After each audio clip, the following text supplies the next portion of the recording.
So I wanted to take a moment. This is a really great tree that kind of exemplifies exactly what I'm doing with this harvest, why I'm doing this harvest, etc. And I've seen this pattern on several trees, so it's important to share. So first of all, this tree has a little bit of rot in it, and that's why I decided to take it. You can see that from the outside. But if you can see, for the past 2 decades, it's just been having phenomenal growth rates. So the end of my scrench there is about 1/3 of an inch.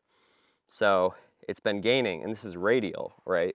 So multiply it by 2. So every 5 years, it's been gaining about 3 inches in diameter, more or less. And it hasn't really slowed down all that much. In fact, it's probably even increased. Even this past year, it's gotten... Now keep in mind there's a little bit of distortion because of the butt flare, but it's not too bad. There's not too much flare there. So even the past year, it's gotten, almost 1/2 inch of growth.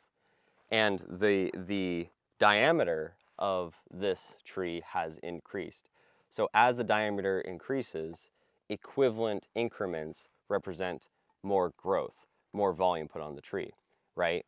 Because the circumference grows, so the additional wood that grows around it increases the volume exponentially. So normally, when a tree reaches this age, it still might be putting on a lot of growth, but you'll at least see the radial increment, how much it's growing each year, decrease. But in this case, it is still putting on just crazy amounts of growth. But the important part is that this happened 23 years ago. So prior to right around, we'll say, 1996, if there are, right there, at the end of my scrench, that is 7 years of growth right there. This thing was suppressed. It was under a canopy. And there might be some correlation with why that's rotten. I don't know. I'll have to check the scientific literature on that.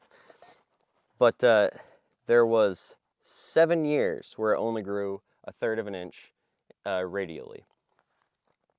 And suddenly something happened, a harvest, and the growth rate just exploded, right? Because some trees around it were removed. This thing had plenty of sunlight, and it was able to grow to its full potential.